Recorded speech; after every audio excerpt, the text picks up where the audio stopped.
O espírito é criado para a eternidade. Tem um propósito. Vamos ler aqui minha pesquisa, meu trabalho, a gente vai chegar lá. A existência dos espíritos não tem fim. Quer dizer, a partir do momento que ele é criado, não tem mais fim.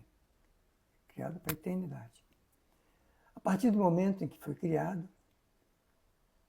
tendo para a eternidade, mas não há ainda a capacidade humana de compreender a ideia de infinitude.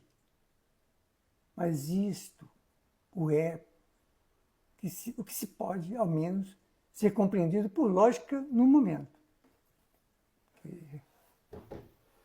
Imagina, na infinitude de tudo, todo conhecimento anterior ele é relativo ao que se conhece até aquele momento. Tem um parênteses aqui que é importante abrir. A palavra espírito é empregada aqui, neste raciocínio, para designar as individualidades dos seres extracorpóreos, e não mais o elemento que a gente vem estudando em outras lições aí. O elemento inteligente do universo. A gente está estudando aqui as individualidades, por exemplo. Eu tenho um espírito, você tem um espírito, qualquer criatura humana que está andando por aí tem um espírito. Ele é o espírito, ele é a única coisa final dele mesmo. Sendo assim, por que fomos criados? Vamos chegar lá no propósito. Para a eternidade, pelo eterno. E pode-se deduzir isso quando lemos, desculpe falar nesse tema, Deus não é nenhum idiota, mandou criaturas há milênios indo, preparando a gente para chegar até aqui. Ele mandou Moisés e disse, olha, intuiu Moisés a dizer essa coisa aqui que nós vamos ler.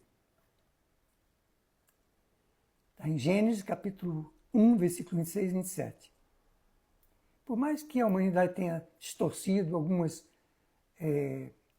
traduções, mas, porque tem até um ditado em latim que diz mais ou menos assim, não vou saber repetir em latim perfeito, tradutore traitore, quer dizer, toda tradução tem uma traiçãozinha da ideia. Ainda mais, imagine, quando a gente transmite de uma língua para outra, a capacidade cognitiva de se entender numa língua e se entender em outra, a ideia através de palavra, é meio complicado. Tanto é que você não pode traduzir do inglês para o português apenas literalmente. Você tem que entender um monte de regra aí para sair a coisa mais correta possível. E disse Deus, façamos o homem à nossa imagem, quer dizer, a imagem de Deus, conforme a nossa semelhança. Isso é uma coisa que Moisés escreveu lá há milênios, eu não vou saber exatamente a precisão, mas deve ter mais ou menos 6.000 anos, quase. De 4.000 a 6.000, agora não vou saber precisar. Se fomos criados à imagem e semelhança de Deus, obviamente, segundo o Espírito, porque Deus é Espírito. A gente vai ver o que Jesus disse isso aqui para a gente, no Evangelho de Jesus, escrito por João. Visto que ninguém pode ver Deus, né? O homem não pode ver Deus. É como, numa comparação que eu já ouvi alguém comparar aí, não é minha, o homem não pode se comunicar com a formiga, com o inseto, a uma distância muito grande.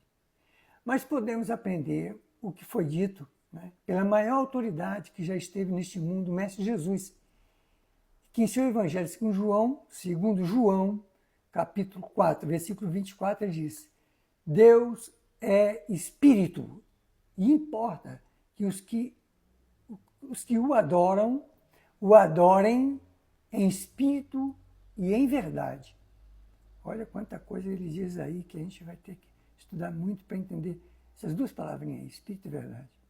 Porque a verdade do homem é uma coisa fugaz, muito relativa, e tem mais gente mentindo no mundo do que areia.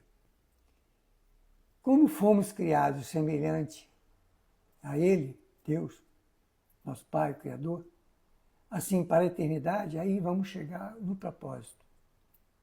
O propósito de termos sido criados semelhante a Ele é evoluir até o infinito, até a perfeição mais próxima, a perfeição mais assemelhada com o Criador. Nunca seremos Deus, nunca seremos o Criador, mas esse é o grande propósito da vida.